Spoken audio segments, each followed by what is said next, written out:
Forza Horizon 5 is using ray tracing in an interesting way. Ghostwire Tokyo has been delayed, and Phil Spencer talks about expanding the Xbox brand to different territories.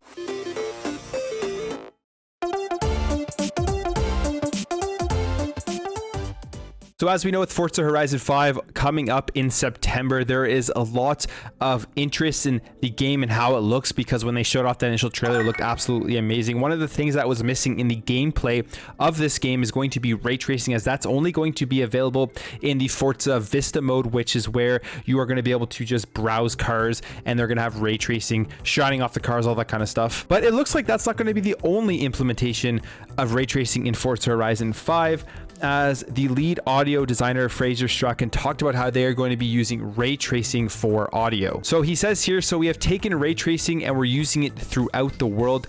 Actually, we're sending out ray traces to detect walls, buildings, and ceilings, which means you'll hear cars bouncing off of all the buildings around you, and that will change with the environments. What else is cool that they talk about here is that when you're going through different environments, you're obviously going to hear the way that the car sounds based off of what you're driving through. Like if you're driving through a tunnel, it's going to sound different than if you're driving through a city or through a rainforest.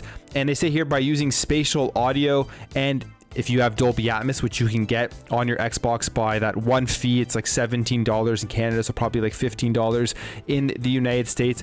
And if you have that headset that supports Dolby Atmos, the Xbox wireless headset which supports it, you're going to be able to hear great sound when playing Forza. I think this is cool because I do have the Xbox wireless headset. I do use Dolby Atmos, and I do find that using Dolby Atmos makes a big difference when I am playing games. It's just a better experience overall than when you're using just the Windows Sonic, or if you're just using stereo speakers or something. Dolby Atmos does definitely add a lot. I'd recommend just downloading the app and listening to the examples that they give you. And I think with Forza Horizon 5, with the sound of cars, sound is such a big deal when it comes to racing games. Hearing the engines, hearing the way that the tires hit the road, hit like water and different ground like sand or whatever you're going to be driving through in Forza Horizon, it makes such a big difference for the overall immersion and experience of the game. So hearing that they're going to be using ray tracing in this very interesting way, I don't know how many other games have done this, but I think this is going to be very fun, and I'm excited to see it actually on my ears with my Xbox wireless headset when the game comes out. Now moving on here to the Xbox Game Studios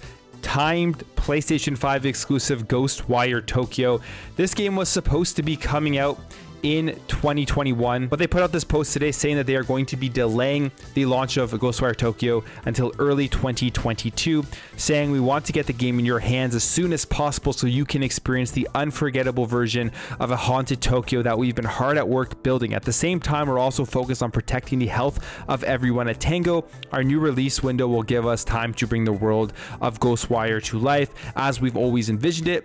Thank you for being patient as we work to bring you an experience unlike anything else we've ever made. We can't wait to show you more in the coming months. Now, delays in this day and age are not surprising. With everything going on in the world, we're seeing them all the time. So it isn't a big shock when a game comes out, puts out these statements for their delays. It's kind of more surprising if a game actually releases on time.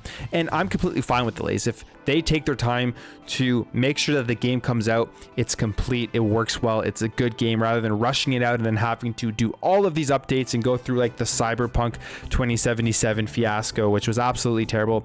I'd much rather them just wait and delay the game. But the interesting thing about this delay is, what does this mean for its launch on Xbox Game Pass and on the Xbox ecosystem? Because with Deathloop, we saw at the end of the trailer or gameplay trailer that they did at their State of Play last week, is that it said it was going to only be coming out on other consoles on September 14th, 2022 and after that. So with Ghostwire Tokyo, by them delaying it until early 2022, this contract in place, does that mean that we're going to have to wait until 2023 now to play Ghostwire Tokyo on Xbox?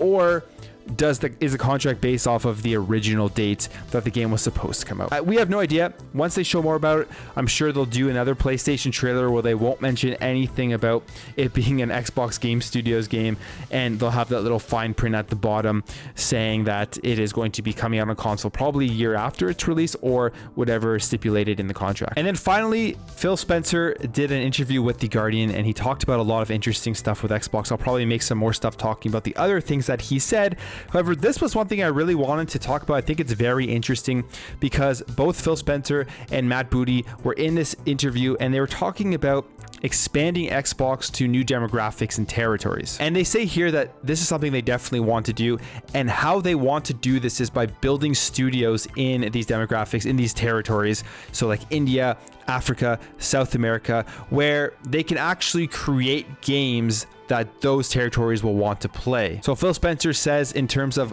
expanding to these territories, it would actually surprise me if that doesn't happen. And one of the reasonings he had for that is because of all the tools available, like Unity and Unreal Engine, which just makes creating games a lot more accessible to a lot more people. And he says here, I would be surprised if in the next 3 to 5 years you don't see numerous studios in places that aren't the traditional hubs of video game development. And then Matt Booty says there should be several 100-person studios in one of these territories, and not for outsourcing or support, but a team building whatever the version of the best blockbuster game may be for that market. That is very much the vision. Now, this is something that I've talked about on my podcast, and a lot of people I think want to see, is with Xbox right now, where they have set themselves up with their ecosystem, with cloud gaming, with the Xbox Series S, with Xbox Game Pass.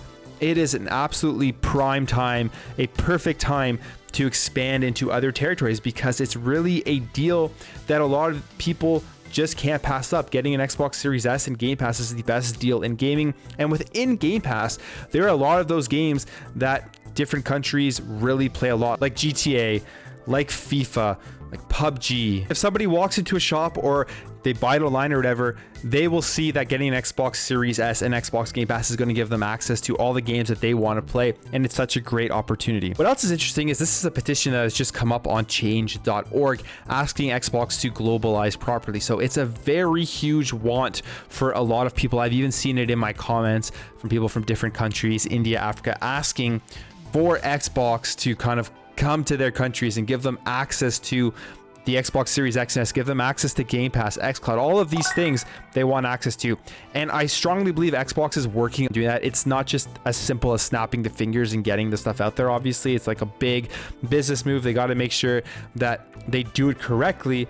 And I think it's going to be coming in the next couple of years, as Phil Spencer and Matt Booty both say in this interview with The Guardian. Anyways, guys, that's it for me. Let me know what you think about all these things in the comments below. Let me know what you think about Forza Horizon 5 using ray tracing for audio, the delay for Ghostwire Tokyo, and Xbox looking to expand into more territories. If you enjoyed this video, make sure to hit that thumbs up button if you're new here and you like what you see throughout this video. I'd really appreciate you hitting that subscribe button to help this channel grow and help grow this community so we can have great conversations in the comments below. Thank you again for watching. Thank you for your support, and I'll catch you in the next video.